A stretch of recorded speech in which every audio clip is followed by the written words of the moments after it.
किसी ने बहुत प्यारी बात कही है कि अपने बारे में जो भी हम मान लेते हैं वैसे ही हम बन जाते हैं, इसलिए हमेशा अपनी पहचान को सोचकर चुनें।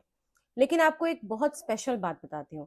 अपने बारे में आप क्या मान लेते हो और कैसे मान लेते हो, उसको बहुत हद तक इन्फ्लुएंस करते हैं वो लोग जिनके साथ आप मिलते हैं, हर रोज मिलते हैं या फिर कभी कभी मिलते हैं, लेकिन जो आपकी लाइफ में इंपॉर्टेंट है।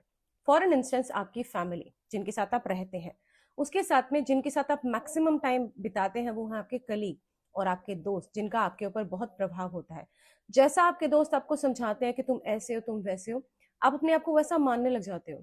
और आपको पता है कि बहुत सारे लोग आपकी आपकी लाइफ में 100% में से 99% लोग आपको आगे बढ़ते हुए नहीं देखना चाहते हैं। वो आपको नीचे गिराते हैं, वो आपको आपकी कमियां दिखाते हैं और आप उन कमियों को सोचते रहते हो कि मैं एक्चुअल में इतना खराब हूँ, क्या मेरे अंदर ये सारी कमियां हैं। और आपकी पहचान आप खुद से चुन लेते हो और उसके बाद आप दूसरों को दोष देते हो या ऊपर वाले को दोष देते हो कि ऊपर वाले मेरे साथ लाइफ में ऐसा क्यों हो रहा है। क्योंकि जैसा आप सोचते हो उसी के अराउंड तो आपकी लाइफ डेवलप होगी ना। इसी तरह से आपकी जिंदगी चलती रहती है। इसलिए अपनी संगति को हमेशा ध्यान से चुने। एक बड़ी प्यारी सी स्टोरी सुनाती हूँ, सुनी होगी आपने लेकिन फिर से सुनो। एक बार की बात है, एक जंगल में एक शेरनी ने एक बच्चे को जन्म दिया और फर्स्ट टाइम मदर थी, अपने बच्चे को छोड़कर चली गई। तो वो तो छोड़ के चली गई, वहां से एक भेड़ों का झुंड जा रहा था और उस भेड़ों के झुंड ने देखा कि एक बच्चा, थोड़ा सा छोटा सा बच्चा है, वो रो रहा है। उनको नहीं पता था ये कौन है। छोटा सा क्यूट सा कब था। वो उसे साथ में उठाकर ले गई। अब वो उसे साथ में उठाकर ले गई, अपने हिसाब से उन्होंने उसकी परवरिश करनी शुरू की। शेर का बच्चा भी उसी तरह से बढ़ता रहा जैसे भेड़ बढ़ती है। उसने भी घास खाना शुरू कर दिया और अपने आप को एक भेड़ समझना शुरू कर दिया। चलो, उसको एक अच्छी परवरिश मिल गई, लेकिन वो एक भेड़ बन गया क्योंकि उसकी संगति कौन सी थी? भेड़ों की। तो वो एक भेड़ बन गया। और एक जब वो थोड़ी धीरे बड़ा होता रहा, बड़ा होने लगा, तो वो डेवलप कर गया। लेकिन वो अभी भी अपने आप को एक भेड़ ही समझ रहा था। घास चरने जाता था जंगल में। और एक बार की बात है कि वो जंगल में सभी भेड़ों के साथ में घास चर रहा था और एक शेर ने देखा कि बहुत सारी भीड़ है, इन पे अटैक किया जा सकता है, कुछ तो खाना मिलेगा, कोई तो भीड़ पकड़ में आएगी। तो उसने अटैक किया। लेकिन जब वो अटैक करने जा रहा था, उसने देखा इन भेड़ों के झुंड में एक शेर है। तो उसने देखा कि पहले इस शेर से बात करता हूँ, इस भेड़ों के झुंड में ये शेर कर क्या रहा है। तो सबसे पहले उसने शेर पर अटैक किया। सभी भेड़ों ने जब देखा कि शेर का अटैक हुआ है, वो भाग गई और वो भागने लगी। शेर का बच्चा भी भागने लगा, हालांकि वो अब तक बढ़ के शेर हो चुका था।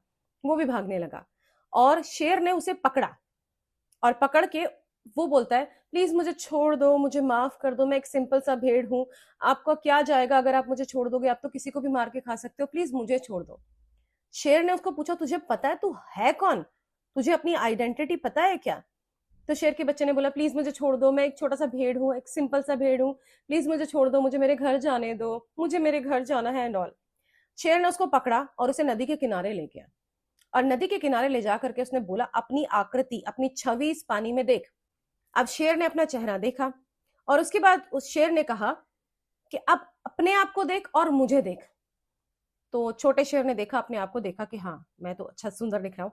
लेकिन जब उसने पलट के दूसरे शेर को देखा तो उसने देखा कि ये तो बिल्कुल मेरे जैसा दिखता है, ये तो उन भेड़ों की तरह है ही नहीं। अच्छा, हर रोज उनके साथ रहता हूँ, जिनके साथ रहता हूँ, जिनके साथ खाना खाता हूँ, मैं उनके जैसा नहीं हूँ। तब शेर ने बोला, तुझे पता है तू कौन है? उसने कहा, नहीं पता। तू एक शेर है। तू भेड़ों के साथ रह रहा था तो तुझे लगा कि तू भेड़ है, लेकिन तू एक्चुअल में एक शेर है। उस दिन शेर ने अपने आप को पहचाना, अपनी आइडेंटिटी को पहचाना और जोर से दहाड़ा जैसे कि शेर दहाड़ते हैं। और उस दिन उसको एहसास हुआ कि शायद मैं गलत संगत में था। उस दिन से उसने एक तरह से शेर की तरह जीना शुरू किया। और आप भी शायद कहीं ना कहीं भेड़ों के बीच में अपनी आइडेंटिटी को खो रहे हो। मत करो ऐसा। अपने आप को पहचानो मेरे दोस्त। दुनिया आपको नीचे गिराएगी, आपको डीमोरलाइज करेगी, कुछ भी करेगी कि आप उनके जैसे, उनसे आगे ना बढ़ पाए, क्योंकि आप बहुत स्पेशल हो। पर लोग आपको नीचे गिराएंगे। आपने बस इतना ध्यान रखना है, अपनी पहचान को सोच के चुनना है।